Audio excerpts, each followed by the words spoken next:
2026 may well be a kind of extreme year. There are sudden leaps of consciousness, but it takes time. So 2027 is a marker. You can use the algorithms of the gene keys to understand each cycle from 16,000 BC to now. In gene keys, there's a very specific one that ends in 2027, and it started in the Middle Ages. But this is a very exciting cycle because you don't often get a paradigm shift where the biology of the human changes from the inside in our DNA. The final transmutation, we're about to have a massive curveball that changes our linear progression. We are the technology. It's going to be of another order. It's going to be of another dimension. Right now, I'm just doing the ring of the Illuminati. Atlas sweeping through. It's like a big cosmic broom. It represents the mystery. It's like the cosmic cleaner, and then it leaves this vacuum for the new to appear. One thing I predict is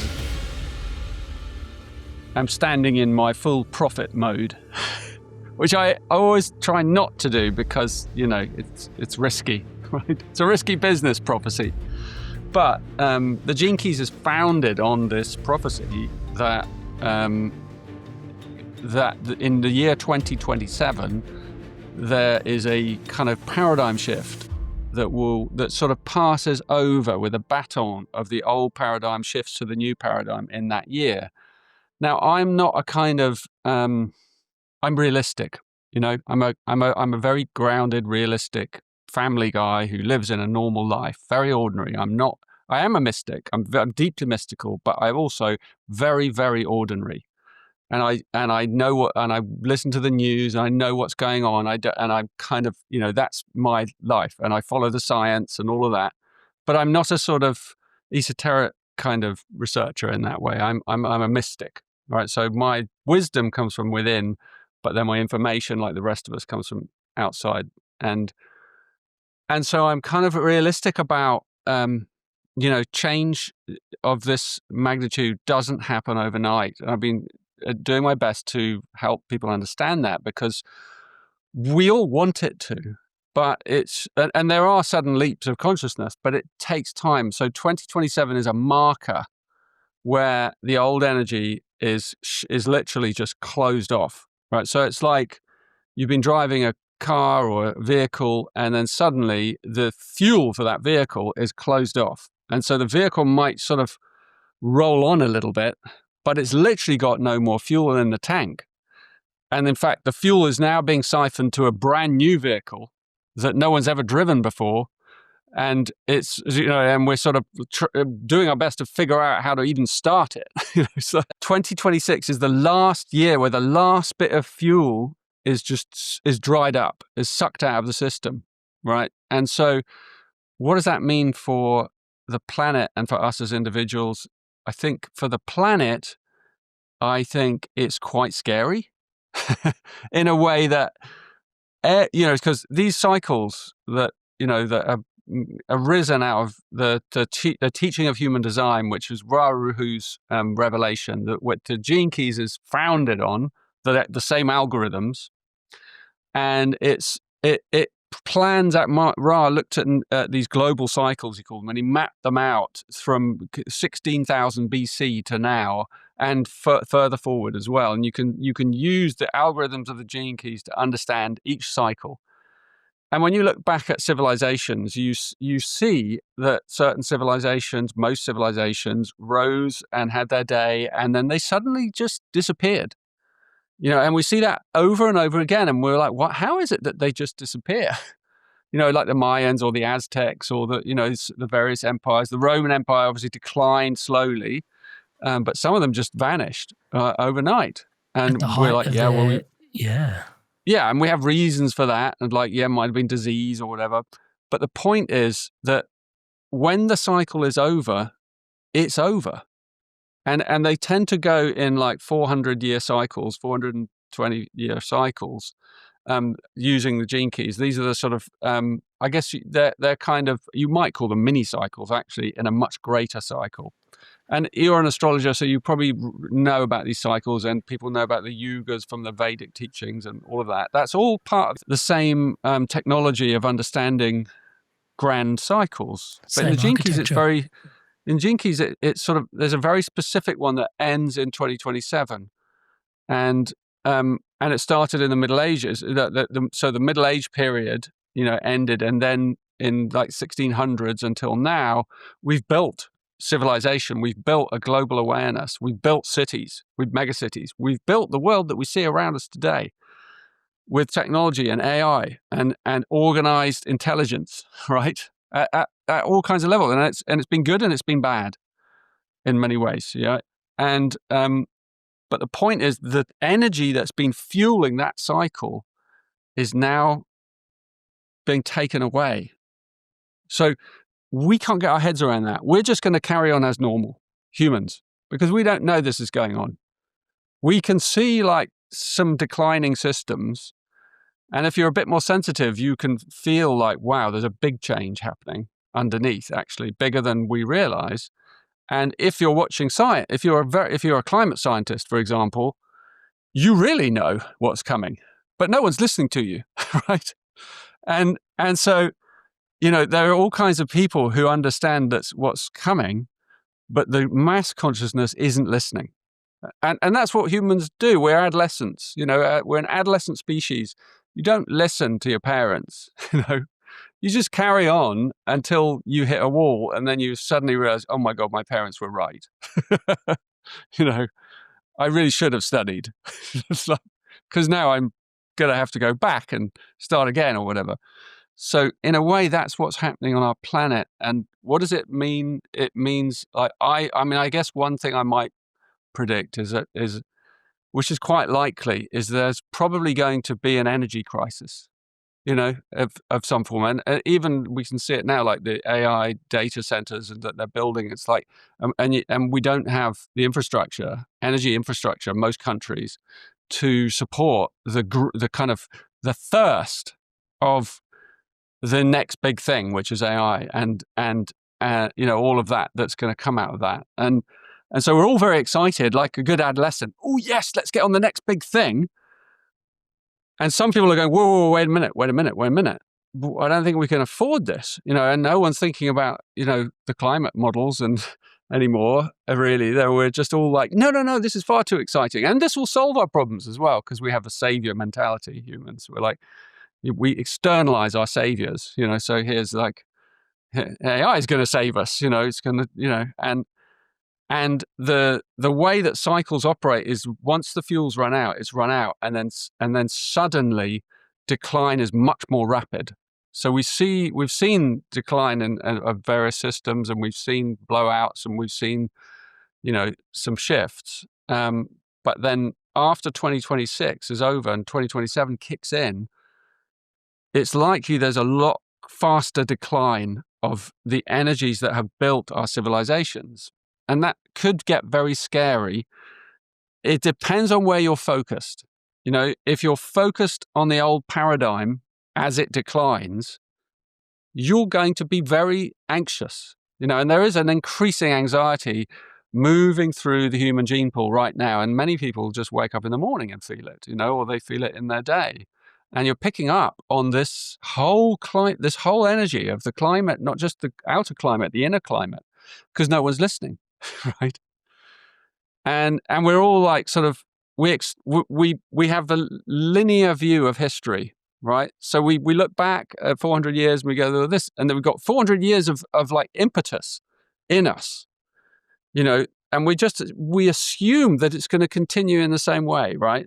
And then when that kind of locking mechanism shifts and the cycle shifts, and that energy is suddenly taken away, the decline is rapid, but the new is also rapid, so, and the new at the beginning is subtle, and it's like spring flowers popping up. You don't always see them, in the kind of dark of the early spring. You're like, a few little flowers popping up, and it's not fully spring yet. It won't be for hundreds of years probably, but the first flowers are going to appear, and it's the flowering of a new awareness, of a new kind of human. And so that's what we're kind of moving towards, and I'm doing my best to prepare people for that field, so that we, especially in 2026, we don't get fixated on what is going on outside us and the outer world, because we're going to be seeing the declining of a system. And it's like, imagine you've been driving your car and, in a certain direction, and then, and someone says, right, I'm not giving you any more fuel, and you've got one last ride. Imagine what you might do especially if you're an adolescent. You might just go, right, well, let's just put the foot on flat on the gas and have a really good ride. And shall not go darkly into that dark night. So 2026 may well be a kind of extreme year in some way, a year of extremes. And we can already see it sort of set itself up to be that, through 2025, with the increasing polarities around the world and our geopolitical situations, and the kind of, the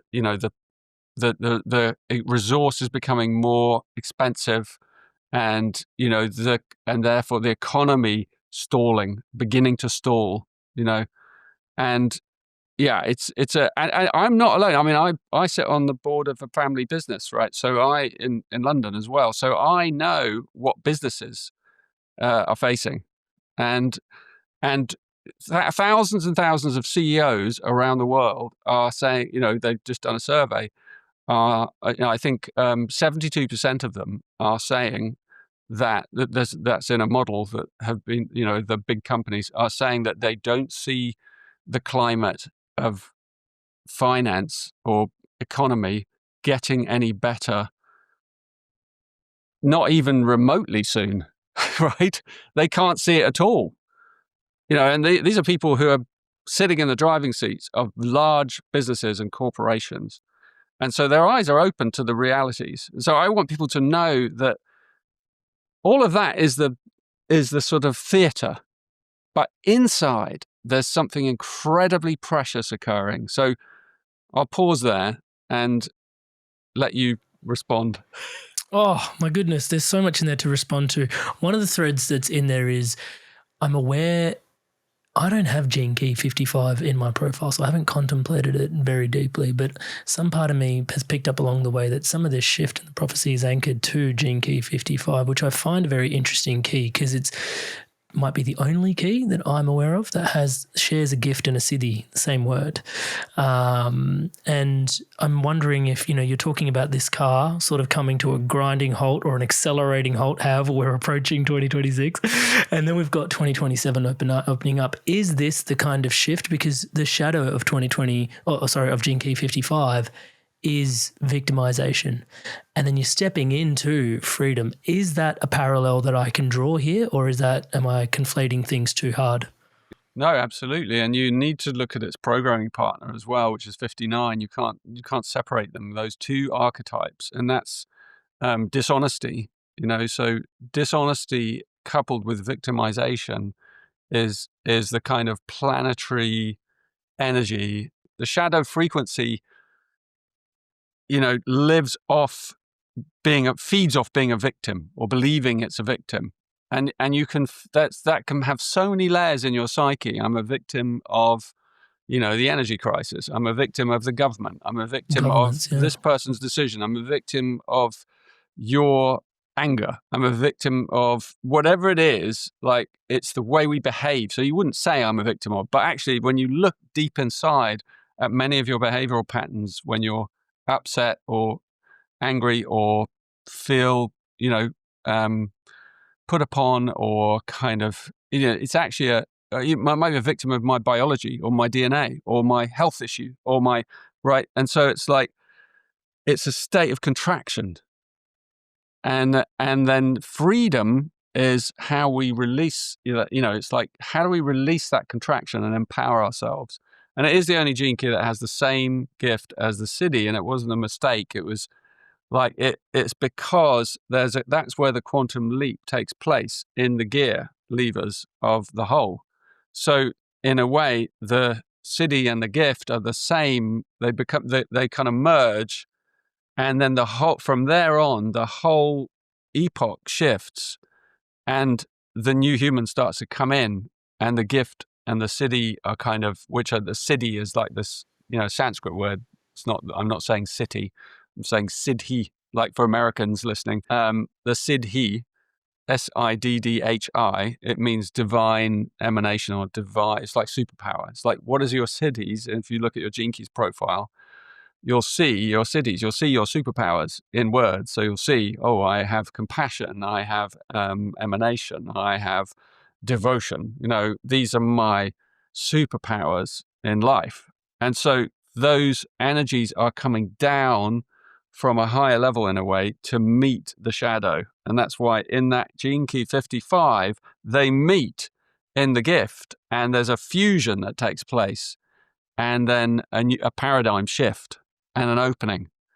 And from that moment on, from that year, 2028, as it begins, there's an unraveling and the new epoch starts to appear. And it will appear for the next 400 years cycle. And it will grow, and then it will decline, and another cycle will come in. But this is a very exciting cycle because you don't often get, a paradigm shift where the biology of the human changes. And that's why when you look at the gift, what's the gift of 59? It's intimacy. And intimacy means that we start to build through the field of our hearts, like interconnectivity in our consciousness through love. And I don't mean sappy love. I mean that love is actually how our consciousness travels between nodal networks. And that's humans, right? So we are the AI in that sense. Like we are neural network. We are a neural network, way more advanced than any machine could be. Conduits, nodes. Yeah. And so it's like, and the Siddhi is transparency, which means that as the nodal network of our higher consciousness opens up, we can't hide anything from the next neuron because all the information travels down the pathway between you, which is the awareness, right? So when someone really opens deeply to their transcendent state, to their deeply loving nature, when they look at another person or in the presence of another person, they know everything about that person. Everything. You can see everything because out of love comes omniscience. It's like they're next to each other in the Gene Keys wheel. 25 is universal love, and the next key is 17, omniscience, the third eye. So the third eye is actually in the heart. We say it's here. It's in the heart of every cell of our being. This is a metaphor. The Indians knew this. It's a metaphor. I mean, it's not actually here. It's in that place holographically in every cell. So if you look in every single cell, you'll see a map of all the 7 centers. And in that place, in the cell, in the heart of the cell is the third eye.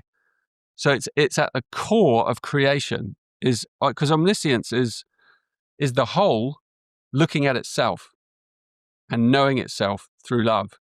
And so transparency is the field, is the quantum field where all is known. So if you're scared of stuff that you're holding inside your being that you don't want to share, or you feel shame because you don't want anyone to know about that, 2026 is the year for you to expose it and get through it and get it out and get beyond it and transform it. Don't have anything hidden in your cupboard. When you hit 2027, you do not want any shadow remnants in your cupboard for the new cycle, because otherwise you're going to lock them into the new cycle. And it's going to be very difficult for you to begin the new cycle if you've still got those old patterns. Some of those skeletons will get crystallized is kind of what I'm hearing. Totally. Wow. It's just poetic. And obviously I'm here with you. We had an episode recently with Robert Edward Grant, and he was talking very much about how 3-Eye Atlas and, his panache for numerology and symbols and signages. And he was like, 3-Eye Atlas, it's like third eye, it's coming in and it's activating things. It's an interesting time that this interstellar object is moving through, our Milky Way. And, many astrologers kind of look at the Milky Way as a map for the mind. And it's like this, completely foreign object finally is moving through and clearing out some things. It's like a big cosmic broom. Do you want to unpack that for us? Doing some sweeping? Well, isn't it? It's it's the mystery of something from deep space that contains it represents the mystery, because no one knows or ever will know where it's from or why it's here or what it's doing, right? It's the mystery. And the mystery comes through our system and like a big broom, and it just sweeps all the kind of debris of the past so that and then it's gone. It's like the cosmic cleaner. And then it leaves this vacuum for the new to appear, right? And you never see the cleaner. The cleaner always is the cleaners are invisible, right? Do you know that? They're the least visible people on the planet. Do you know that? Like, you don't Come in notice them after on the hours, street. disappear before you know, and yet they're angels. Yeah. And that's their selflessness. Like, they clean the streets, they clean our homes, they clean, they exist on many levels, cleaners, and it's about kind of selflessly creating the space for the new, and in a way that's what it's doing. Yeah, it's interesting as you're mentioning that. I couldn't help but reflect on the caste system in Hinduism, and many people often said they judged the caste system, and for better or worse, there was a caste system in Hinduism, and they would have the cleaners would be the untouchables. Yeah. And it was very much, when you're looking in from the West into the East, the paradigm is like, oh, how judgmental. They push these people to the bottom caste of society and called them the untouchables.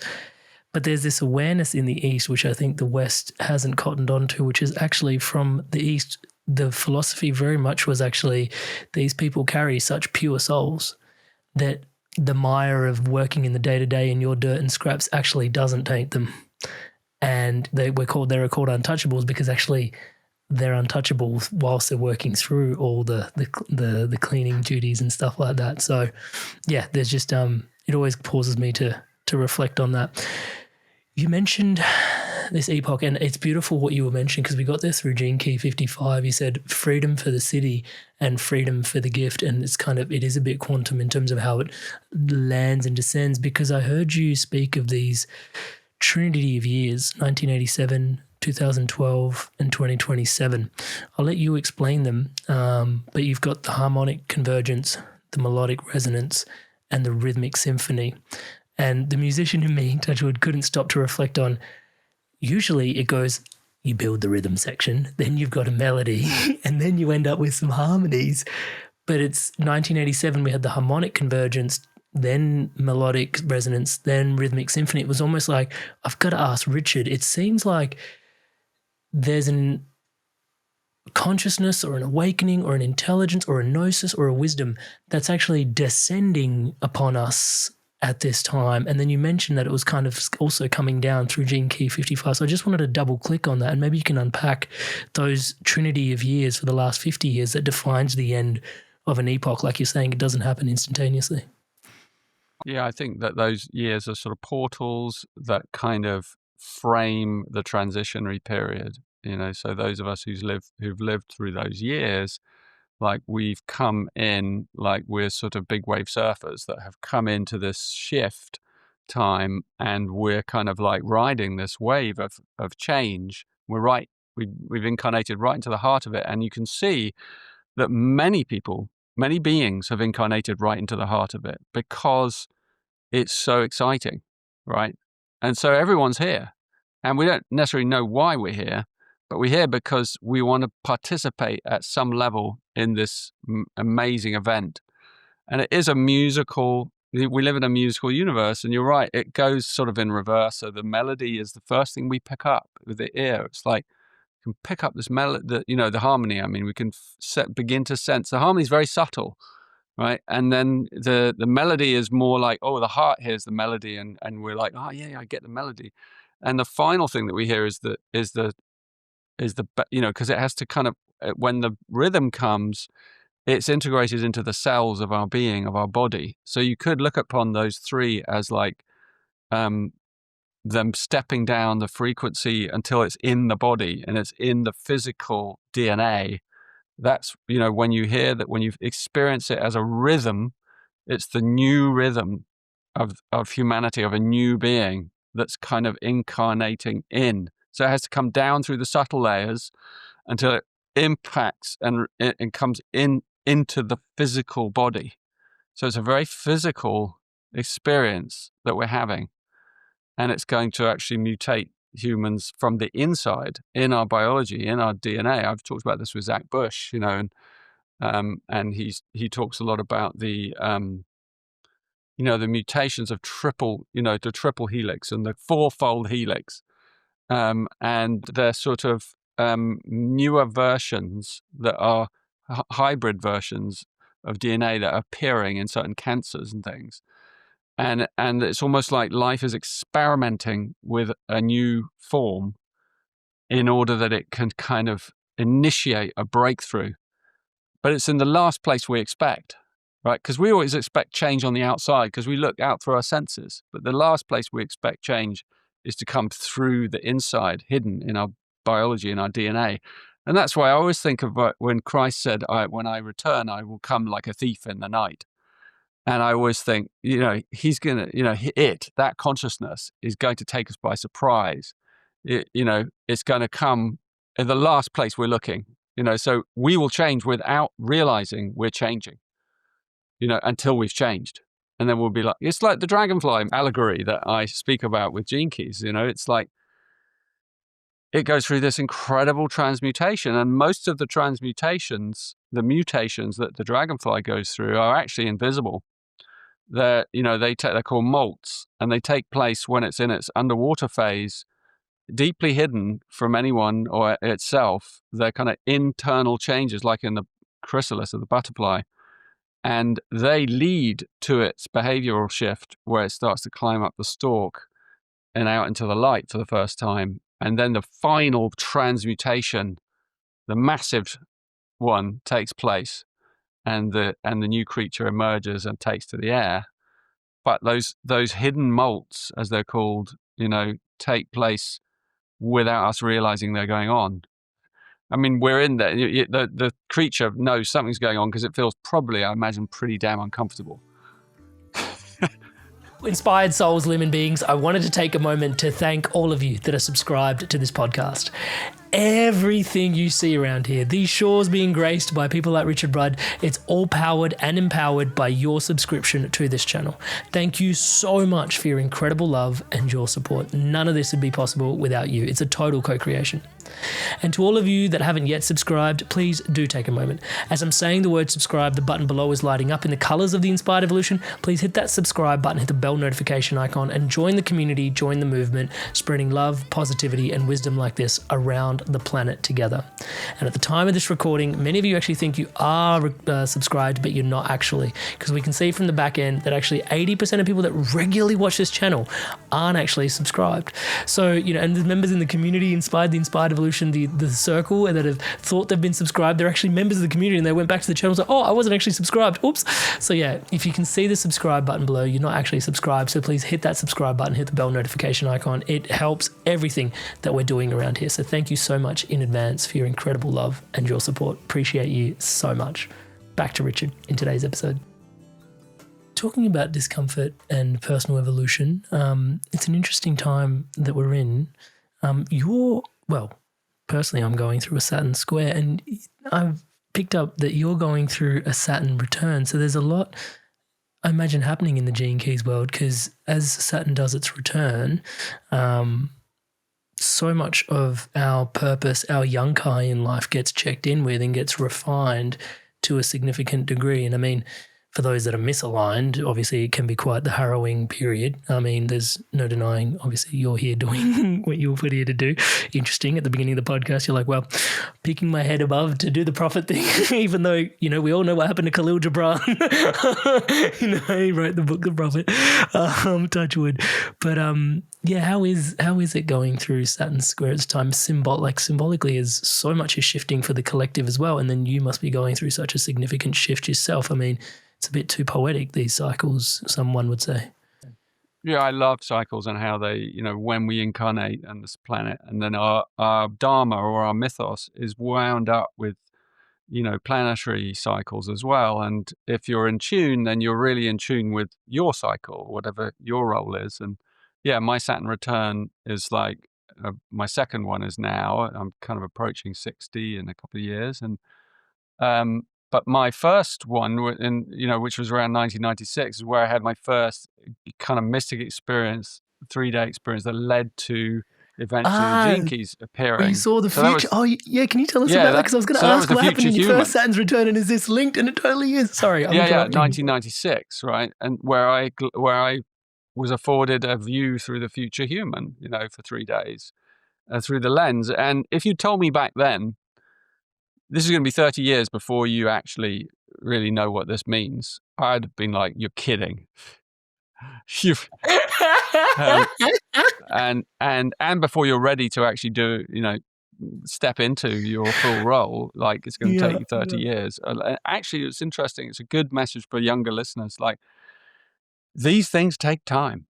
Deep kind of shift inside our see, these cycles are, Saturn is a beautiful, disciplined, planetary thing. You can't skip steps in our spiritual evolution. There are no hacks in spiritual evolution. There are no shortcuts. There are no, in fact, in my new book, which is called The Sage, there are these sutras that I've written, which a sutra is like a 4-line piece of kind of like a Zen koan, like a piece of poetry. And there's these sutras that talk about, some of them that talk about, if you're a fan of shortcuts, then don't come with me. Don't come a knocking if you're looking for the side door. But if you like long cuts, then this teaching is for you, because only when you don't mind, you're not in a hurry and you're not overly hungry, and you slow down enough, does the higher consciousness come to you, because it can't be grasped or grabbed or kind of gone after with a strategic mindset.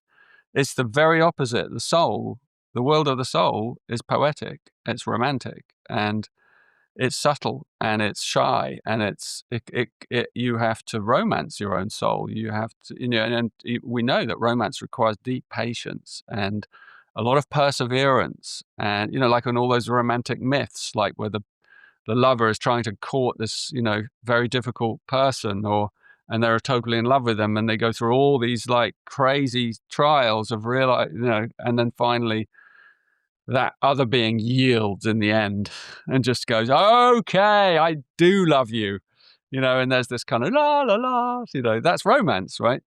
And our soul is like that. You don't get it through kind of desperation or some kind of weird shortcut, a weekend workshop. It's like, it's a long form field. So I want to encourage people to slow down. It's what I've learned. I mean, in my Gene Keys, I have, my purpose is the gift of patience. So something that I've learned in my life, to be a patient man. And as a father, I've learned that anyway, the kind of the less comfortable way sometimes. But I was going to say, sorry to interrupt, but it was like, patience was one of the first contemplations on intentional contemplations that really turned me inside out, considering how the universe operates. Because I used to just set intentions from the purest desire of a hunger, and just going, I just want that. So, and then it was like, okay, so you want patience, right? So you want to develop patience. So you're going to set the intention for patience. Amrit? And it's like, and it's like, be mindful of what you're praying for, because the universe might just send you something to be patient for, like to exercise your patience. And I was like, whoa, I'm not ready to go to that elite level of work just yet. Like, slow down, Rasta. So it was one of the first sort of places of work that actually refined my intention work, which I think the Gene Keys, oftentimes I find myself saying to people is, when I'm describing it, is obviously you've got your hologenetic profile, and many people are familiar with some ceremonial work in some way, and it's like they know how to carry an intention into a body of work and out, but they don't know how to integrate intention work into their life. Like moon cycles is really good, but then I say, if you come to the Gene Keys work and you run yourself through one of the online retreats, we should probably talk about that, but if you run yourself through one of the online retreats, it's almost like you're having your intention programmed by your hologenetic profile for the next month, and on and on and on. And there's this overarching sort of holographic template that's being held for you as you're contemplating your intention setting. I did want to double click on contemplation just for a sec, because as you were saying to slow down, I think that was really powerful. It was in The Art of Contemplation. It's an incredible book. It's one of my favorite books. I think it's the shortest one you've written, but it's, I want to say my favorite, but arguably one of my favorites. It's hard to pick. You have such a way with words, Richard. There's a piece there where you've got to go meandering. It's like there's recommended exercises, and one of them is to meander, which is to intentionally take the long way around. And it's informed me to the nth degree. Like, I used to just go for runs and the quickest way there and back. And then now I like run out the front door to go this part that I really love, and then go to the actual trail and then run out the long way, but also always take the scenic route based on that, because it was like, what's the hurry? Like, encourage yourself to sort of slow down and pause. And it's an important piece in there. Can I ask just a little bit more? Because I do want to talk about, let's go there. You've actually looked at 2026, looked at 2027, and then gone, it'd be really good for everybody, if we can, to go through each of the sequences, the activation, the Venus, and the Pearl, back to back over an extended period of time, like 12 plus months. And we go back to where you said, like, it's almost like where you're trying to encourage us to juice and like get out all the skeletons from the closet through 2026, because a lot of the work is shadow work as well. Sometimes that we're working through the gene keys through our contemplation. And it's also the last time you'll be running this yourself as facilitating the retreats. Can you bring us into your intentionality behind what's coming through in this sage experience and a little bit around what's happening here? Yeah, it's many streams all kind of coming together, and convergence of streams in my life. And so I've just finished my final book. I mean, I might write some small books, and I've got a sort of fun mythological one I'm going to do. But this is like my final piece, and it's probably my magnum opus. I would say it's bigger than the Gene Key. The Gene Keys book is like it's sort of got me to this one. And it's another big book. I like big books. It's taken me 5 or 6 years to write it. And it's called The Sage, and it's my version of the I Ching. So it goes into like all the lines of the Gene Keys. So every Gene Key has 6 lines, and so it names every single one of those lines with a unique name, and then a meaning, and then a piece of poetry, and a contemplation, and an oracle piece of advice, and a mythos, which is where you want to kind of apply it to your chart. So if you have 29 lines, what's one of yours? Amrit? I see a lot of 6s and 2s actually in my chart. Do you know what's your kind of gene key and a line? One of your gene keys and lines that you could cool. Bring up. Anyone you want. 6.2. So I've got peace, diplomacy, conflict, but it's a 2 for my life's work. Okay. So you have 6.2 life's work, right? Correct. Yeah. Okay. So this is that has a theme, right? So that line is called salutation. The eternal courtesy of the human smile that brings people together. Isn't that funny? There's your life's work right there. I don't think anyone is going to deny that. You did say this. Do you want to hear the sutra? The sutra is called The Colors of Culture. It's only 4 lines. Let us celebrate the sonorous spectrum of human greetings, the ever-present smile that circles the world, in time eroding all fear. Let us celebrate the sonorous spectrum of human greetings, the ever-present smile that circles the world, in time eroding all fear. So it's saying, like, think about like all the people going namaste, people go morning, all the people that are just greeting each other with that smile every time, strangers all around the world, all the time, that smile is moving through humanity, that greeting, that welcome, and that is the essence of what we are. And in time, that energy will erode all fear, because that's the nature of humanity, the true nature. The fear isn't. The fear is not our nature. That's what will be eroded. So that's what you're here to do. Touch wood. My goodness, it's got me. I'm having a moment here. I'm conscious I'm in an interview, but I'm also like having a moment. I mean, because every podcast starts with the distinctive "you," and it's like that's the greeting, and it's like people have asked me, it's like, can you do the "you" like when they interview me, and they're like, and I'm like, yeah, I can. And like, what does it mean? And I'm like, I don't know. It's just a uprising energy. It's like it's a way to greet. It's like a g'day, but it's interesting. Well, let me read you just because everyone has a mythos. So in the new book, this is in my new series, in my new program next year. Everyone is going to get their mythos of their lines integrated into their program, right? So I'm giving out my book before it's published, bits of it anyway. So it's going to be integrated into the Golden Path program. Oh wow! So the retreats aren't just the retreats as we've been running them for the last decade plus. No. They've actually got this additional component from the new book woven all the way into it. New acupuncture, deep kind of sage lines woven through them for the first time ever. So when you hit, if you're in the program, when you hit January and it's revealed, you'll be the first person to read your lines. So you'll get to see, well, I have, so that salutation and so you have a mythos, right? A mythos is like your dharma. And this is what that line says. So it says, you are here to remind others of the beauty of the simple things in life. There were times as a child when we had unabashed levels of cheerfulness and trust in humanity. Your life is a quest to regain that level of trust and joyousness. Sometimes our disappointments are blessings in disguise as they remind us of the essential in life, that joy is all around us if we just pause to harvest it. There may also be an aspect of this joyousness that brings you together with a true soulmate in this life. That's it.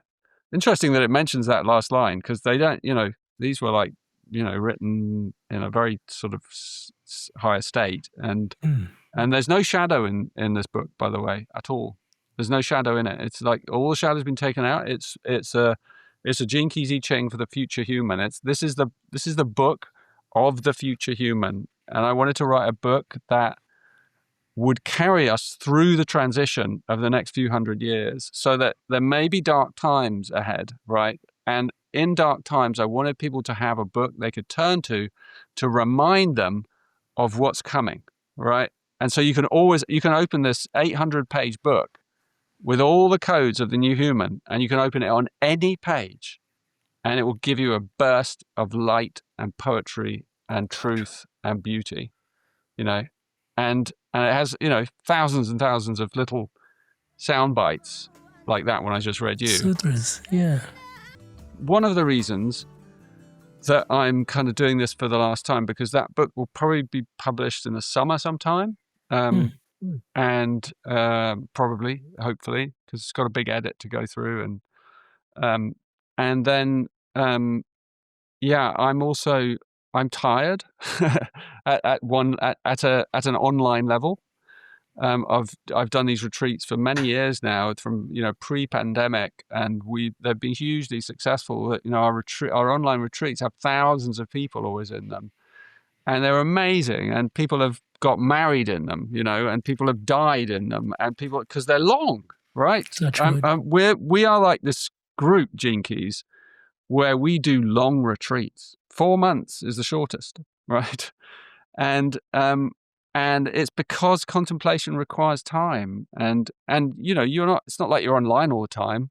The retreat's just kind of the scaffolding of a transformational process you're going through. So you don't need to kind of make the scaffolding the thing. You're just using it to kind of propel you forwards in your transformational journey.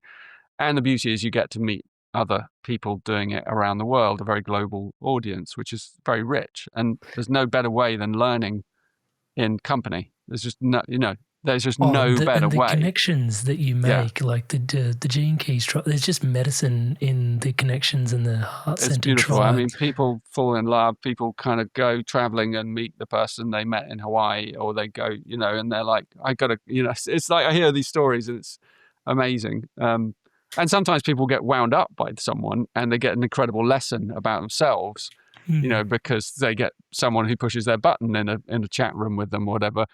And, it's perfect. The teaching is always perfect for you. And so it's very rich. And anyway, so I'm a bit tired of like all the online stuff personally. So I'm wanting to move into a phase as Saturn return things where I'm actually physically present with people and I can look them in the eye. And I want to teach some of the higher teachings which require presence and embodied presence, and some of them require silence. And so I want to actually sit with people and be with people and walk with people and celebrate with people around the world who've imbibed the gene keys or are committed. And it's interesting because, I don't know, like, of all the people that are interested in the gene keys, maybe, I'm going to make a guess, maybe 10% of them do the online retreats.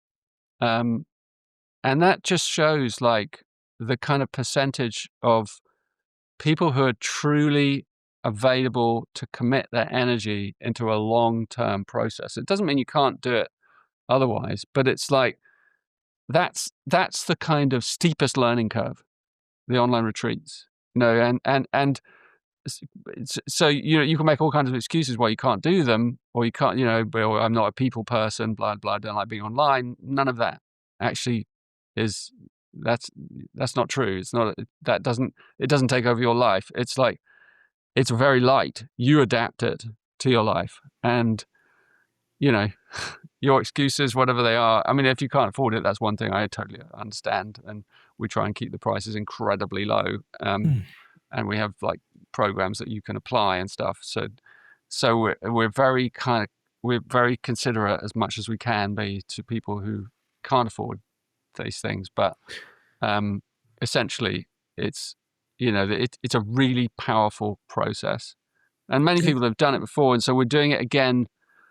I'm doing it for the last time myself, and then the retreats will obviously continue, but they'll continue with our guides and ambassadors and our kind of, the next people who are rising up, and some of them you'll meet in this retreat. There's some amazing voices, younger voices around the Gene Keys who have, incredible insights and gifts of communication and teaching, some of them better than me. I always admit, like Elijah, who I work with, is way better at describing the profile than I am. I'm brilliant at describing what contemplation is, because that's my life. But it's ironic that I don't use the profile very much myself anymore, because I kind of, I don't need it. so it's there as a reminder in the background when something comes up, or the cities are contemplations for me, like that are alive in me. They're no longer off the page, and the gifts, I want to bring them into my life. But yeah, so I'm wanting to bring a whole chapter of my life to a close, and so that's why I'm doing this. I'm doing these big, beautiful, long, crazy, wild retreats that will last the whole of 2026 with pauses. There's a month pause in May, and then there'll be a pause in December, and then we'll do the Pearl at the beginning of 2027, which is 4 months. Which is and perfect, then we'll be like coming into the new energy with your Pearl. Yeah, so we'll be hitting the Pearl, which is the dawn of collective intelligence and prosperity, planetary prosperity, and what that really means. So planetary prosperity has nothing to do with money. It's like money is of the old paradigm, I'm afraid to say. So the new paradigm is going to have to find another way. And anything that's still like, I don't know, it's like, even if you think of like, we have these like waves, like the crypto wave, and it's like, it's still using the same energy. It's still sucking from the grid. It's still, it's still of the old paradigm, right? So you can get very excited about them and go, they're going to save the world, but they're still of the old paradigm. They're still hugely complicated, and like, there are simpler ways of living on this earth. And that's what we, and I'm not saying we're going to go back to like our roots, but in some level, I think we are. I think we're going to go local, and we're going to be more connected to the land again. And we're going to have to learn how to get food and water and live in equilibrium again. And we can take parts of our technology with us into the future, but I think there'll be large parts of it that we won't be able to take with us, because they're centralized. Anything that's centralized is not going to come with us. Anything that relies on some massive data center somewhere is not going to come with us and it might last another 100 years, but then I think less than that probably, but eventually it's not going to come with us. That's my prophecy. That we think we're going to go into this sort of techno age, but that's based on a linear sense of progression of history.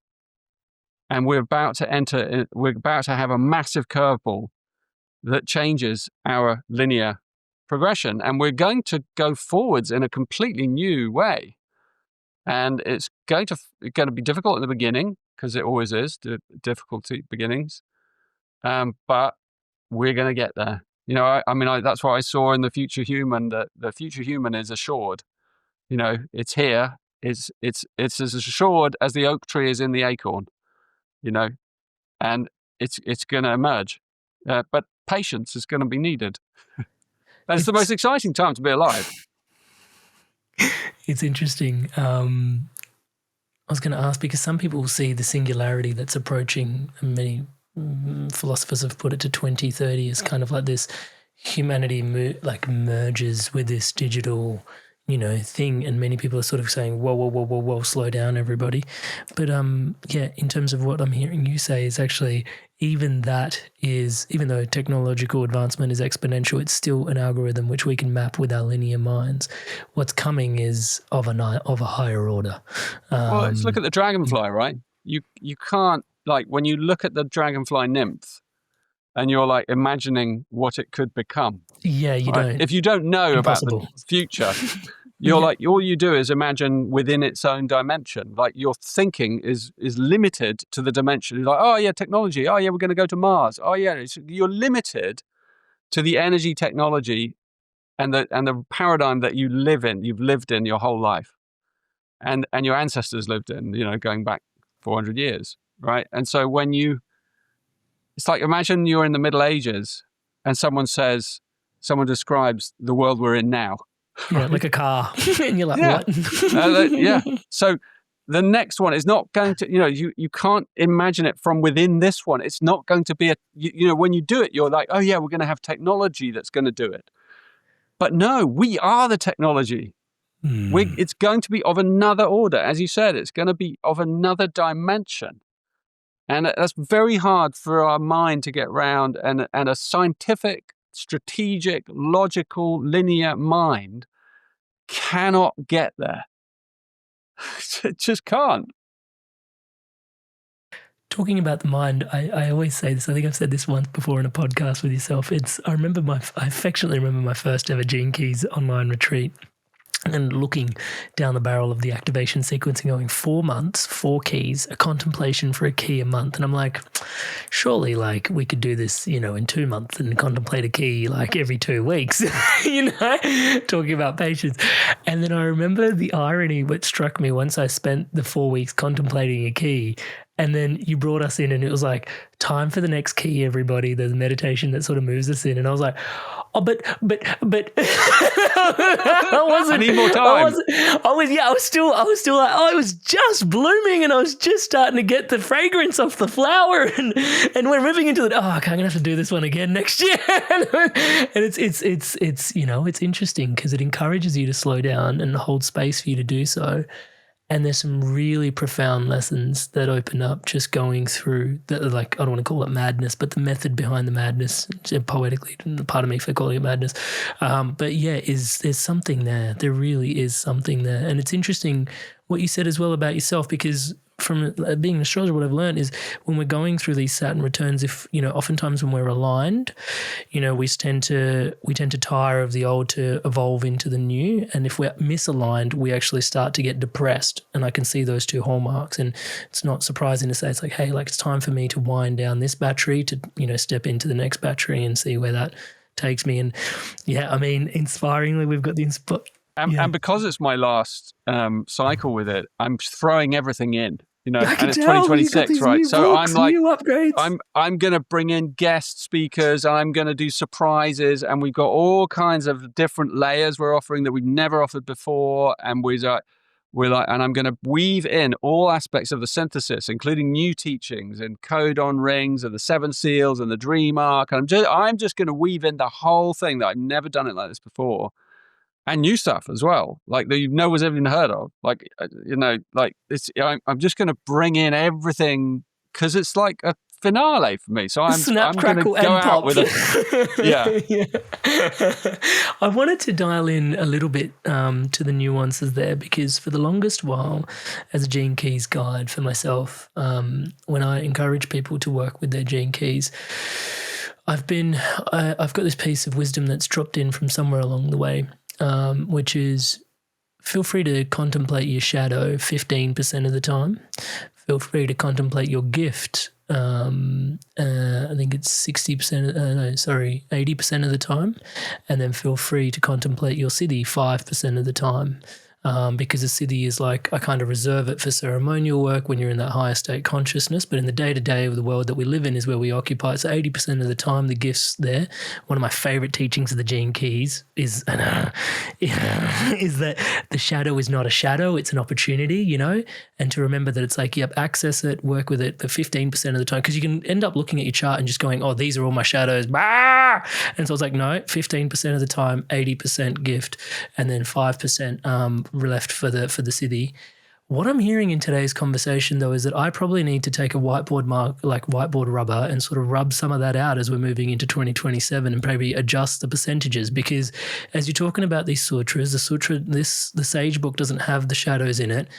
In your mind, are these percentages potentially up for being shaken up on the Etch a Sketch and I've no idea where that came from. It's the first time I've heard it, but it's interesting. I mean, I think there's something good about that, in that you focus on the gift, which is like a really empowering thing to focus on. How do I bring that creative gift into the world? And it is a very good thing to focus on, because it's a bit easier to get your head around your creative gift. What is your creative gift?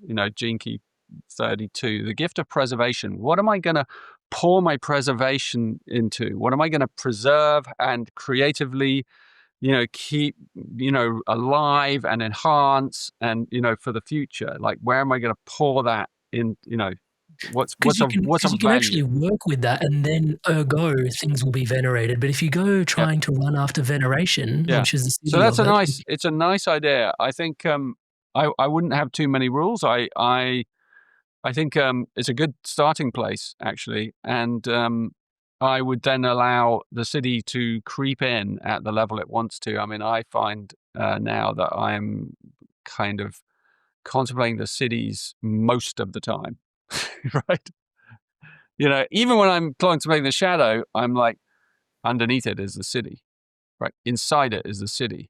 Right, and so it's most of my contemplation is given to this incredible transcendent energy that lives inside me, and that I'm a part of. And so, but I don't think that's necessarily the right way to begin if you're starting, because you need to get to understand the shadow and how it works and see it in your life. I mean, I'm second return. I've seen plenty of my shadow at work, and I've been in a marriage for 20 plus years, so I really have seen it, and because that's where you see it in your committed relationships, or your family, and so that's a very healing thing. But I think allowing it organically to grow in its own way, and I think it's more like you said, you begin to smell the perfume more and more of those higher states, and then you become quite, enamored of them. I mean, for me, it's like, it's in my quiet contemplation that I really tune in, especially early in the morning. This morning, I was out there early, 5:30, under the stars, and beautiful stars. And that's when I really smell the perfume of the siddhis, not just mine, but the whole of humanity's. And I really imbue myself with that, and I saturate myself with that, and then I carry it into the day, whatever I meet. Hey there, inspired souls. I'm really excited to share with you that you get a discount code for being part of the Inspired Evolution Tribe and audience. If you're inspired, the Gene Keys doesn't normally do discounts. So you get 10% off with the discount code AMRIT10 if you're inspired to come along to these Sage Golden Path retreats. There's 3 retreats back to back to back. You can take all of them or you can take any which one you like. The first retreat is all about embodying your true authentic purpose. The second retreat is all about deep dives into relationships and ultimately your relationship with yourself, true deep Gene Keys fashion. And the third retreat is all about your brand, your business, your prosperity, and how you do all the things that you do in the world that you show up for. So if you're feeling called and feeling inspired, hopefully the discount code AMRIT10 helps you a little bit on your way. And as I said, I'll put a link in the description below so you can check out all the details on the Sage's Golden Path retreat in the description below. Back to Richard in today's episode. Yeah, it's I love even just sitting in the contemplations. One of the things that you've taught me about, Richard, is light. I mean, I've got it in one of my Gene Keys, and the light of the morning and the light of the evening, where it's not, the sun has kind of dipped past the horizon, and yet there's this glow, and there's a very different texture. And I never really slowed down to appreciate it that way, but it was in one of your contemplations for one of my keys, and I just, it's happening for me right now. The light outside is literally, and so I'm just really present to it. The contemplations are incredibly rich. I wanted to also double click today on the concept of gentleness, if we can, for a sec. Because it's one of the 4 pillars that we approach in the Gene Keys, the work with. And it's just one of those things that I don't think gets enough airtime personally. It's taught me a lot. There's been moments where I've had to just work beyond the keys with just the intention of gentleness and recognizing how much, as we're raised as children, we're disciplined again and again into doing the things that we need to do, and it can be not callous but very directive, very masculine. And when I hear gentleness, not that masculine can't be gentle, but there is this nurturance available in gentleness. And as we start to mature, those structures, those parents, those people, those teachers sort of dissolve, but we also start to learn to do things based on those internal voices, and we're not very gentle on ourselves. And then we continue to mature, and then eventually we realize we've got 2 operating systems within each other. One that is bombarding me to get the thing done, and then the other one which is just like, you can keep bombarding, but I'm spirit, like eventually enough of you, And gentleness, I've noticed, has helped open up a whole nother dimension of my being the more I've spent time sitting with it. But it's, at face value, it seems very unassuming. Can we speak about the tenet of gentleness as one of the pillars that is present for the Gene Keys and why it's so important to you? Yeah, I remind me of like one of my mentors, whose name was Don Rosenthal. He died last year, and I asked him when he was 80, just after his birthday, and I said, "What's it like being 80? Like, what's it like being that old?" you know. And he sort of smiled at me, and he said, "The advantages far outweigh the disadvantages." Right? And I said, "Tell me more." He said, "The most treasured thing is that you learn to be gentle with yourself." And I was like, wow, that's so incredible. And I think it is a hallmark of age, but that doesn't mean you can't begin it right now, however old you are. And many old people don't have it, obviously. But I think it's like it's a mark of maturity that you treat yourself with gentleness, and then you start, if you learn that discipline, because the gentleness is a discipline, then you will start to treat life around you and others with the same kindness and courtesy. And it doesn't mean that you become all soft. In fact, gentleness towards yourself can give you a real kind of sword, because you will then, if someone isn't gentle to you, you may draw that sword out of your own gentleness and say, "Hey, that's not okay." it's a masterclass in boundaries. Yeah. Even like internally, I found that with myself when I was talking. It's like, I'm not okay with me talking to myself this way. Sorry, I'm interrupting. Yeah, totally. And I think the way we approach so many things is not gentle. Like, even you think about our health, right? The way we approach health now is not gentle. We are, again, we're very strategic. We're data driven. We kind of like just like you're saying, go out for a run. You go for a run to kind of push yourself, which obviously, if you want to, if you're an athlete, that's a slightly different thing. You have to be quite, or anyway, we are taught that you have to be pretty like harsh on yourself, on your body to get to the peak, right? Although I might even argue with that, because when I spoke to this few years ago, I interviewed a samurai guy, a samurai master from Japan, and he said, we train 60%.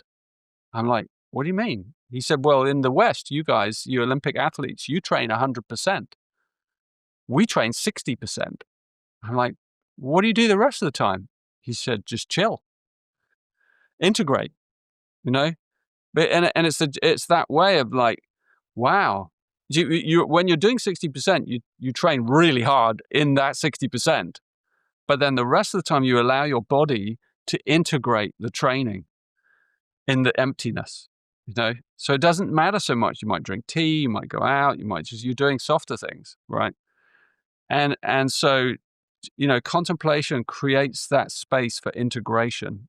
And it's, again, like you can train really hard when you are actually training for something, but then that approach, if we take that approach to our health, like you go for a run, not to get fit, you go for a run because you love running, right?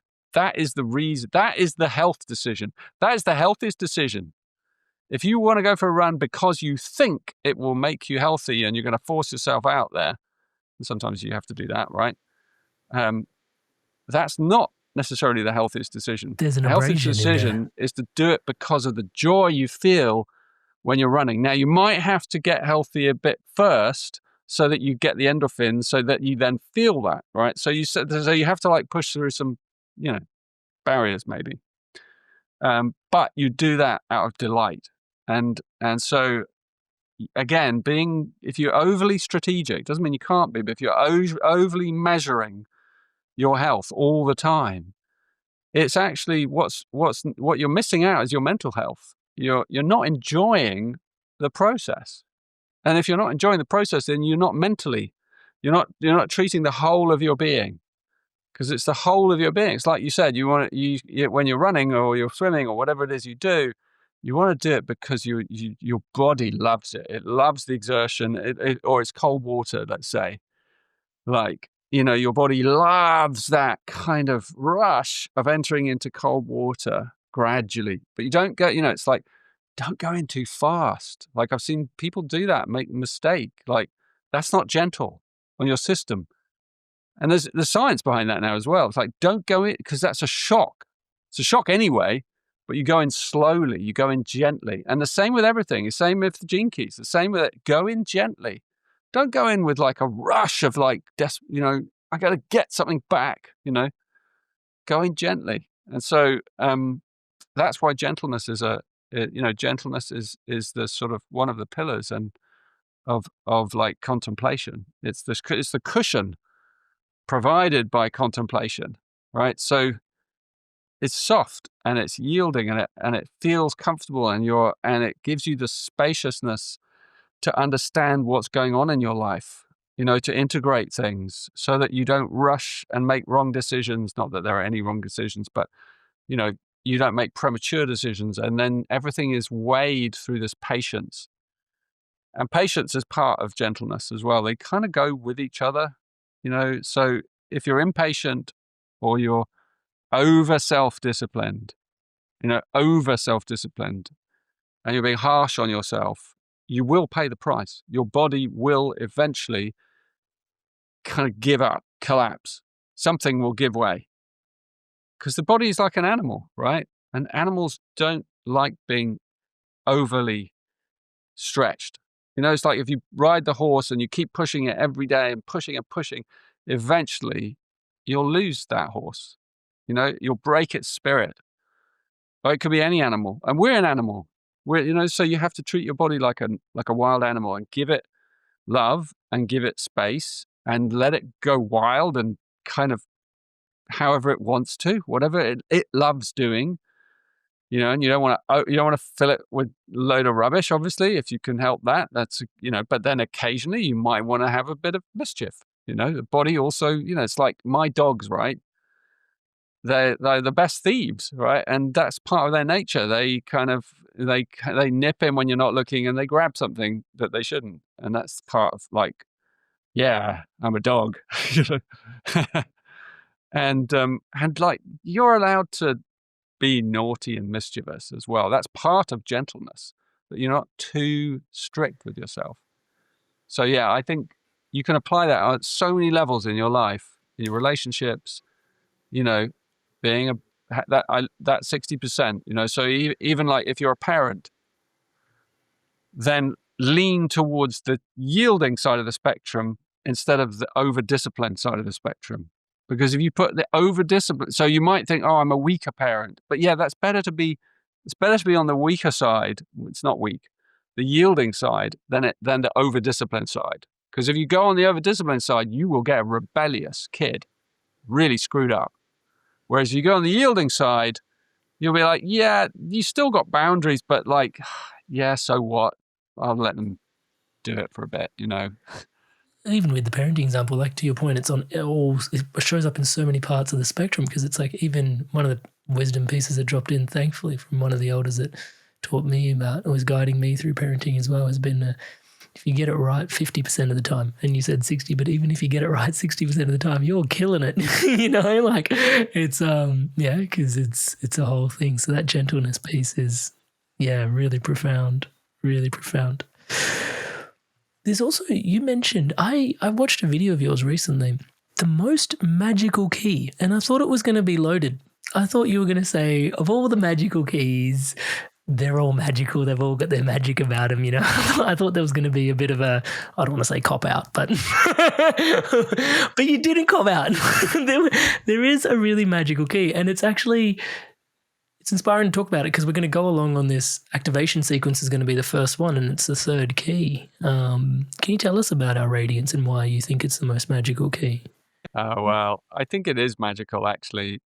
We call it your radiance, and it's sort of the inner radiance of your inner light that comes through that key, and it lies on the other side of a breakthrough.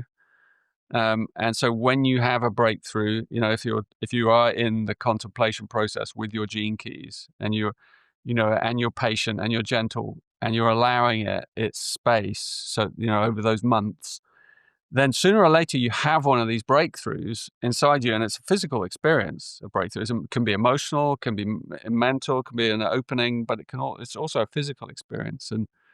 And the radiance is very physical. You actually experience more light coming from the inside of your DNA, and you because you've triggered some of your radiance that's probably been locked up.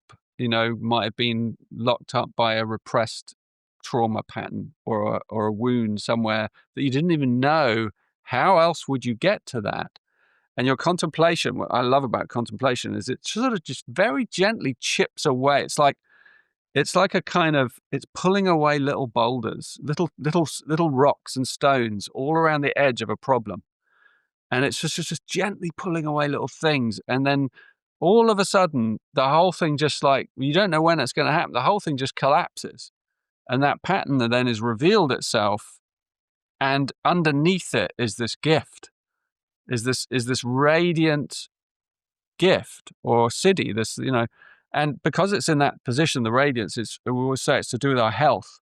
It's a key of our health, of our inner radiance. So the more you unlock that inner radiance, and especially the siddhi, the transcendent aspect of that. What's yours, Amrit? It's 12. I've got vanity, discrimination, purity. That's a beautiful one. I'm doing this program at the moment called the Codon Rings, which goes deep into collective understandings of the gene keys and how they form these codon groups, which is a kind of chemical groups, amino acid groups in the body. And it's another way of like contemplating them, and also connects with the tarot system and the symbology and stuff. And I'm sort of doing one every month or so. And they're really rich and juicy, and they're sort of like $35 each. But it's a rich thing you get, and a meditation, and you get a set of insights that are just where I'm like in full steam ahead in my, I've spent a long time contemplating. I bring in right now I'm just doing the Ring of the Illuminati, which is all about the Illuminati. It's about it's the chariot, it's in the tarot, it's the chariot, that figure. And what does that mean? The chariot and the Illuminati and these different codes that lie in those 4 gene keys that connect into that one, 2 actually. Anyway, so that it gives you, it kind of lays out some aspect of creation and reality and the way we structure our reality. So it's very deep. It's not profile based so much. It's kind of cosmological. Anyway, Gene Key 12 is a very special one because it's the Ring of Secrets. It's called the Ring of Secrets. And it's sort of the eternal child. It's the Christ child at the core of creation. Hey there, Inspired Souls. Some of you might already have your Gene Keys profile, but don't totally know how to interpret it. And some of you have never gotten your Gene Keys profile before. Gene Keys, if you use the link below, you've got access to get your profile for free from the Gene Keys website. So use that link below. And if you want support reading your chart and diving in deeply to understand the nuances, I've been a Gene Keys guide for the better part of 7 to 8 years now. It's been an incredibly rich journey. It's been my honor and pleasure to support you to understand your hologenetic profile and your personal makeup and the energetic makeup of you better through a reading. Back to Richard. It is interesting because there are a couple of these keys that I get the feeling that the Radiance is one of them and the Pearl's another one of them, where I feel like you don't poke or put too much pressure in. It's almost like you've got to allow them to sort of bloom. The Pearl's one of those ones as well. It's like I don't really have to focus too much on what my Pearl is. It's actually if I focus on the keys around it, and I'm doing them well and contemplating and exercising and doing the things well, it'll open and it'll bloom. In the activation sequence, I feel like the Radiance has that same energy. It's kind of like if I'm doing the other parts of my activation sequence well, then it naturally opens up a little bit and it's like, oh, that's the fragrance, like you were saying before, of the flower. But if I start to go like, oh, what's this smell like? And you're ripping out petals, bro. You're losing the stuff that's providing the juice. Stop. Like, it's so true. It's interesting how the keys work. You also, with the activation sequence, just because it's going to be the first thing, I couldn't help but reflect on the fact that you mentioned, because Radiance will be what we'll be working on in March. And there's the wisdom of that. And that's when 3i Atlas will actually be closest to Jupiter. And Jupiter also embodies wisdom, as Pam Gregory teaches us. So there'll be a few things, the activation sequence in 3i Atlas, and then it leaves, and then we move into the deeper inner work after May into our Venus sequence. Yeah. And then, like you said, 2027 is the heralding of the new, and then we move into the Pearl. It's all very poetic. Beautiful. Yeah, I know. It was a moment of genius I had. Do you know why it came up? Do you know why it came out? Because I did a little experiment with AI, and I was like, because Gene Key's sales had dropped, right? And we were all a bit worried because everyone's like not buying stuff, right? And so I'm like, how am I going to pay my team if anyway? So I did a transmission on it. I admitted it to everyone, and I was like, I asked AI. I said, okay, like this is happening to everyone. Like, what suggestions do you have to help reach more people? And AI gave me its kind of like, well, you need to shorten everything, make it more palatable, make it more economical, make it more, it's like, and I sort of sat with that for a bit and I thought, nah, I'm going to do the exact opposite. Because I just thought that's what everyone else is doing. And I'm going to do the opposite. I'm going to go back to what we do best. And we're going to do the longest ever program. And that's why I was like, it's the rebel in me. And I'm like, I just want, and everyone connected to the Gene Keys, anyone that does these things with me, they're a rebel. You've got to be rebellious to slow down. Everyone else is rushing around, trying to kind of market little this and that. And it's like, just slow the heck down and just enjoy and linger and meander, That's contemplation is like, it's very hard for the modern personality to understand. They're like, how do I do it? How do I do it? That's the logical, strategic mind. It goes, there's got to be a technique. And it's actually the absence of technique that makes contemplation work. So I can give you some indicators. That's why the book's so short, the contemplation book, because it's not really a technique. So I spend most of the book saying, okay, this is what it isn't. Right? And then at the end, there's some. It's like, linger, meander, enjoy.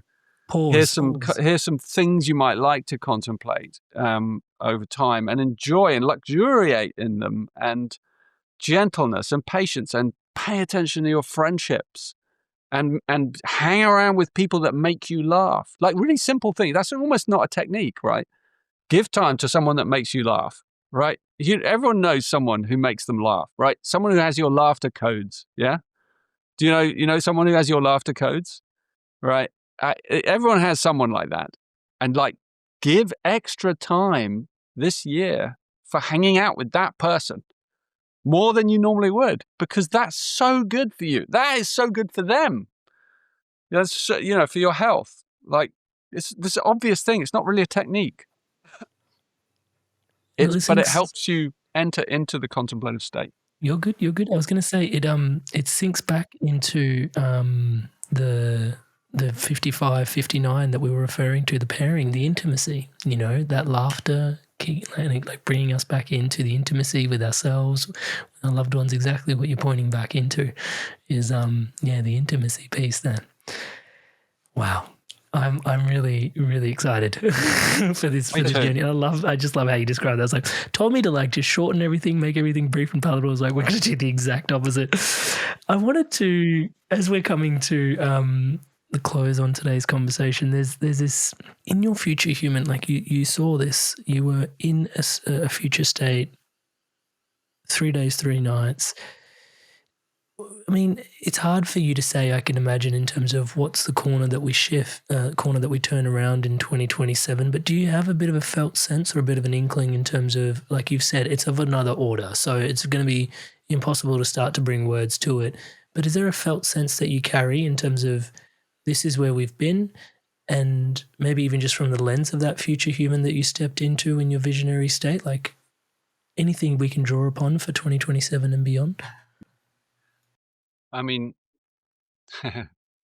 I mean, this is a bit kind of courageous in a way, but I would suggest that we draw a line between 2027 and 2028, and we just don't go beyond it.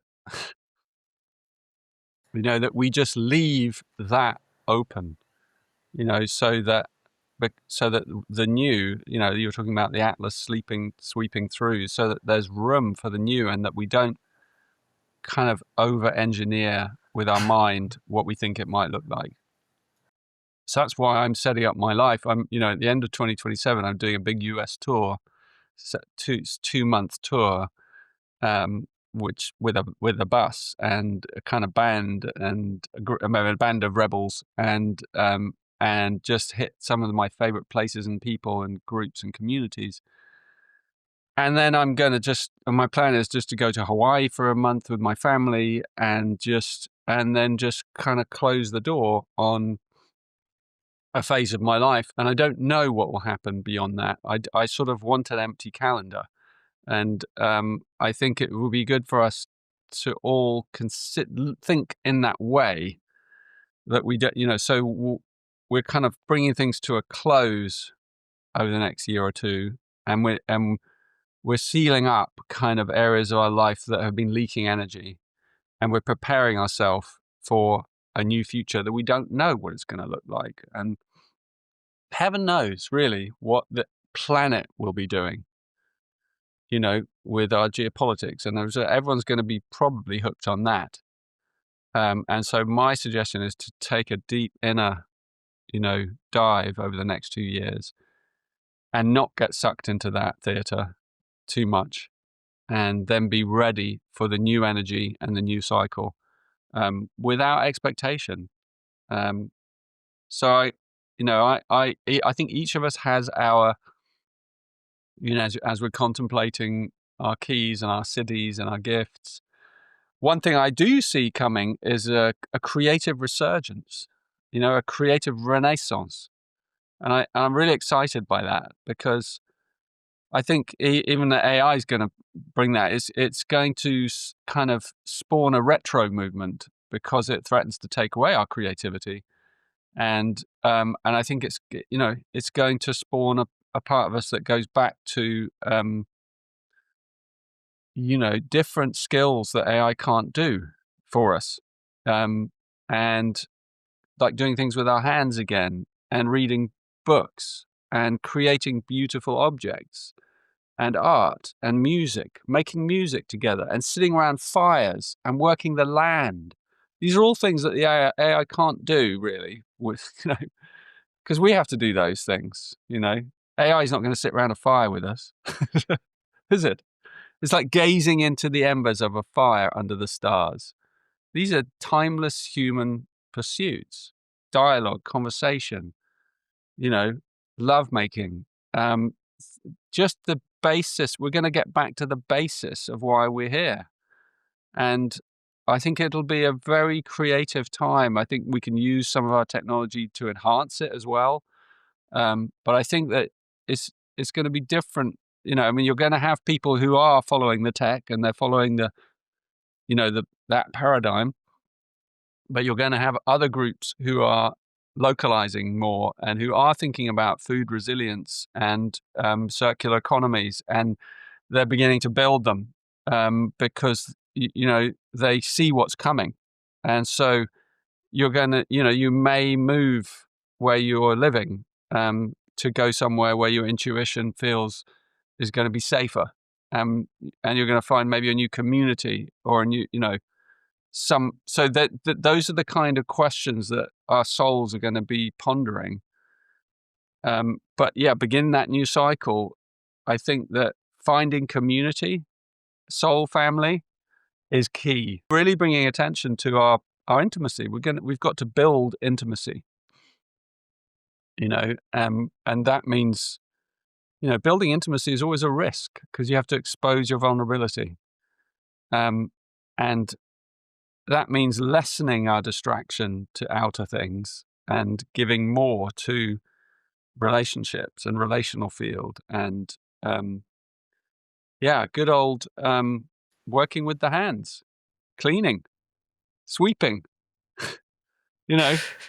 like the Zen temple people, like you do, there's nothing, the oldest things are often the best, the best for us. The contemplative way is not complicated. It loves simplicity. And I think we're going to need a simpler world. That's why I think the new human, it's not at all what people might imagine. I think, the most advanced human lives very simply. It have the very advanced consciousness, but a very advanced consciousness will live very, very simply and very lightly on the earth. It won't need all this stuff. It won't need to order stuff from Amazon and then get it arrive at your door. It's like, do you know what I mean? It's like, it's a very different humanity that's coming. And when you look in the codes, that's what you see. You see Gene Key 34 and 20, that's part of the cross of we call the sleeping phoenix, and those are keys of Gene Key 20 in the I Ching is called contemplation. The original is called contemplation. And 34 is about movement and majesty and, physicality and embodiment and grace, majesty. And it's about basic human dignity. It's the dignity of the spine, of just, walking, sitting, being together. We're moving into a very different time. We can't imagine where we are now and where it's going to go, in 400 years. And the transition is, as I said, it could look a bit apocalyptic to the modern mind, but actually, I think it's going to be really exquisite.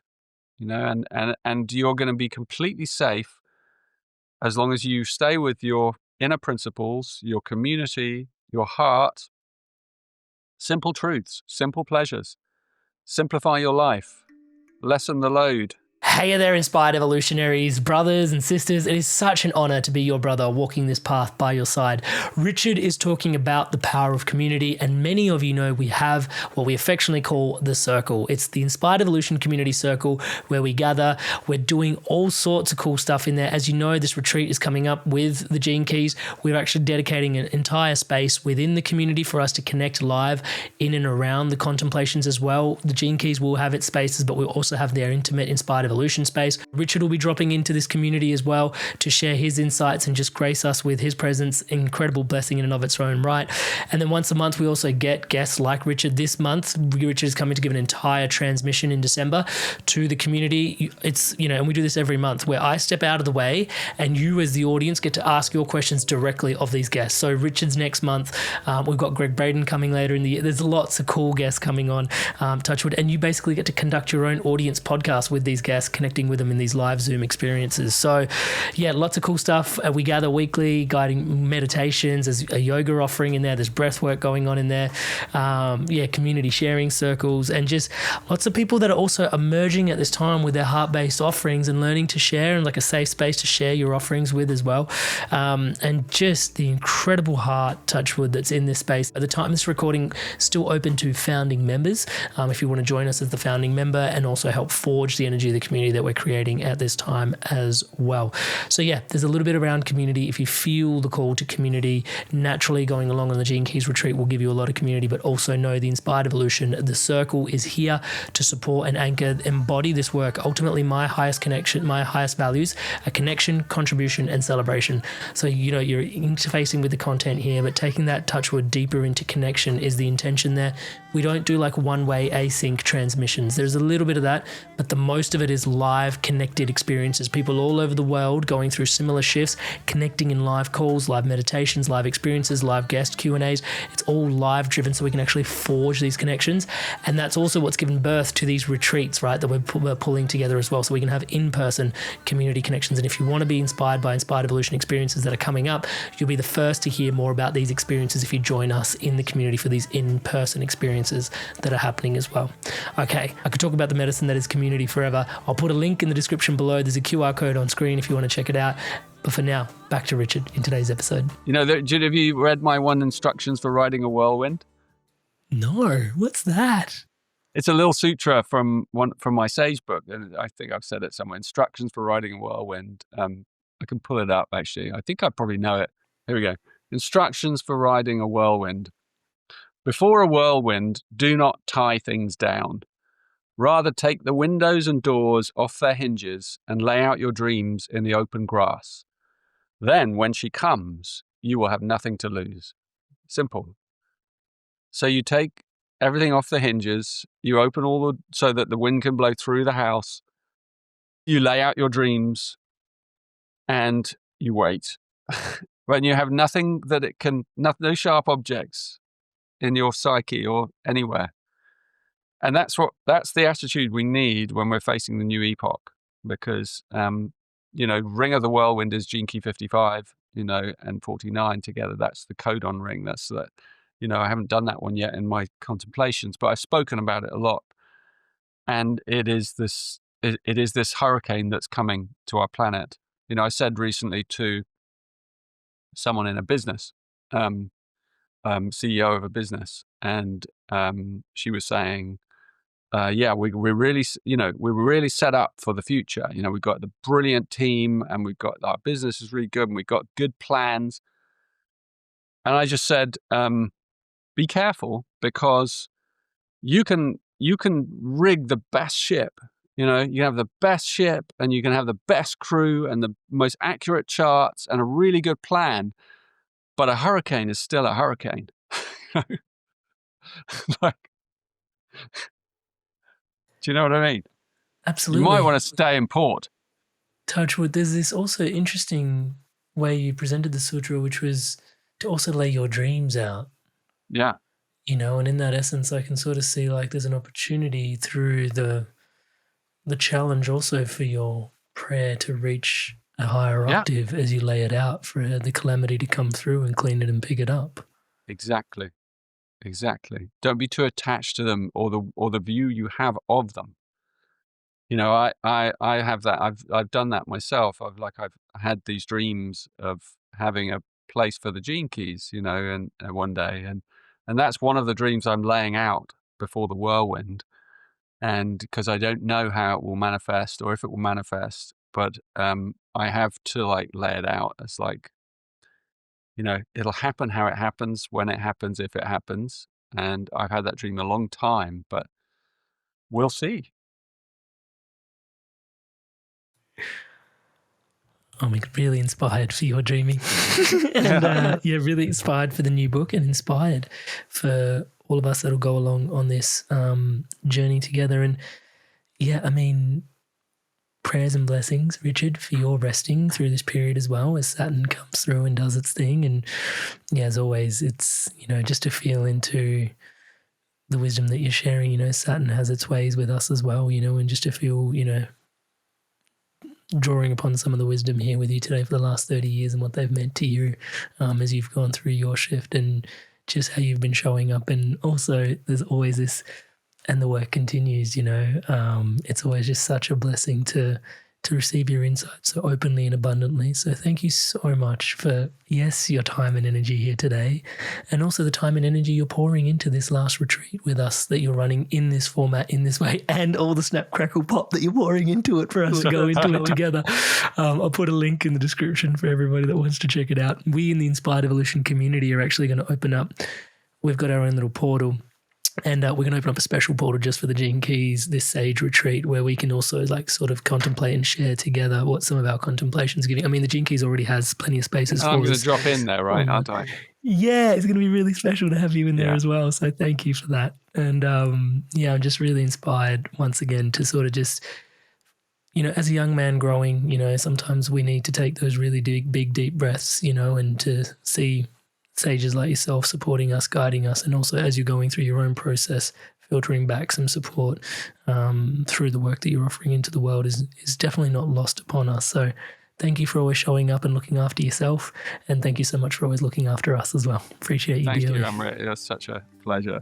Thank you. Inspired soul living beings, you've made it through to the end of another really incredible episode. It is such an honor to be your brother walking this path by your incredible side. You've obviously enjoyed this video, so please do remember to give it a thumbs up and a like. It votes for positive spiritual content like this online, reaching more and more places. And you know, the more you do that, the more you vote for all the other channels that are also doing this work, right? So it G's up all of us and lets the algorithm know that spirituality content online is important. So if you believe in this kind of work that we're doing here and the other creators in this space, please do support us. Give us a thumbs up and a like on the video. It really, really, really helps. I also want to say thank you to all of you that are subscribed to this channel. At the time of this recording, we are closing in on 300,000 subscribers. I have like some sort of cognitive dissonance to that number. I just don't even understand. But honestly, I have to express my gratitude. Wow, everything you see around here, like I like to say, it is totally powered and empowered by your subscription to this channel. It's a total co-creation, touch wood. Thank you so much for your incredible love and your support. And the team here, everyone here thanks you for your subscription to the channel. And to some of you that think you're subscribed but not yet subscribed, please do check. And many of you aren't yet actually subscribed. At this time, only 20% of our regular viewers are subscribed to the channel. And I mean, it costs you nothing. You just have to hit subscribe. So 80% of you watch this channel regularly aren't yet subscribed. So please do take a moment. As I'm saying the word subscribe, it's lighting up in the colors of the Inspired Evolution. Hit that subscribe button, hit the bell notification icon, join the community, join the movement, spreading love, positivity, and wisdom like this together around the planet. Thank you so much in advance for your support. In a way to give back to you guys as well, Amrit10 is a discount code. If you feel called to go along on this incredible retreat, and maybe you want to go through the entire retreat for the next 16 months as we start into the beginning of the year in January, all the way through into 2027, and you've gotten the inspiration to download it to do the whole thing. Or maybe you just want to do your purpose activation sequence, or you just want to do the deep dive into your deep inner relationships and Venus sequence. Or in 2027, you really just want to step into the pearl and your branding. Either of those or all of them together. there's an exclusive discount to the Inspired Evolution community and tribe, AMRIT10. You get 10% off any of the things that you invest in and around the Gene Keys if you use the discount code AMRIT10. I'll put a link to the Gene Keys so you can use that link to get there. The code will be in there, and I'll also put a link to the code as well so you guys can access that resources for you too, if you're inspired. And like I said, inside the Inspired Evolution community, we're going to curate in a special space for those Inspired Evolution community members inside what we're affectionately now calling the Circle, the Inspired Evolution Community Circle, for us to go through this experience together. We'll tune in, we'll share our contemplations. It'll just be a nice home base for all of us that are inspired evolutionaries that are also going through this experience to be able to share and reflect together as well. So if you want to join the community as well, always know once a month guests like Richard are coming on. Well, next month it literally is Richard. So once a month, guests like Richard. Next month it is Richard. These guests come on and I step out of the way, and you get the opportunity as the audience to basically podcast these guests yourself, right, in these intimate Zoom live and interactive experiences. So if you've ever wanted to speak to Richard yourself, ask your own questions, you've got your own curiosity, this is your opportunity. Join the Inspired Evolution Community Circle, So link below in the description and join us. I'll put a link and a QR code on screen for you now. Once a month, Greg Braden's coming next year. There's incredible guests lined up. Once a month, you get to interview and meet these incredible guests, ask your questions, and dive in super deep with them. I've been in awe of the questions that the community is asking these guests as well. I've learning so much through basically these podcasts that you're conducting with them through the community experience. And then also there's yoga in there, there's meditations, there's weekly community sharings. There's so much going on inside the community. Really accessible, really affordable, but dare I say, the connection is priceless, touchwood. As you guys, many of you know that tune into the podcast regularly, my highest value is connection, right? I've got connection, contribution, celebration as my highest values, and this content is an incredible opportunity for us to connect. But if you want to actually practically connect with people, the Inspired Evolution Community Circle is the place to do it. If you feel cold, if you feel alone, you don't have to go on this path by yourself. Take the content, form it into connection. All of our experiences in the community circle are designed to be live and interactive. There's not much of this we're sending you an update or a contemplation just randomly to think about all on your own in your own space. Every interaction is designed with live and interaction, Zoom calls, Zoom readings, all this sort of stuff woven in together. That's a lot of the updates here on the Inspired Evolution. Lots of cool stuff brewing, always inspired, always evolving. We'd love to see you join us along for the Gene Keys retreat as well. Honored to be a guide through this process as well for so many of the Gene Keys as well. So it's a work that's really dear to my heart. And with that, if you want to learn more about, last time Richard Rudd was here, was talking deeply about the dragonfly metaphor and the shift that we're going through. And a couple of astrologers like Pam Gregory have been here recently to tell us about what they see coming up in 2026. Rick Levine was here as well. So on screen now, an opportunity to dive in even deeper to understand the nature of the shifts that are ahead. So go on, take your pick, make your click, and I'll see you in the next one. I'll see you there.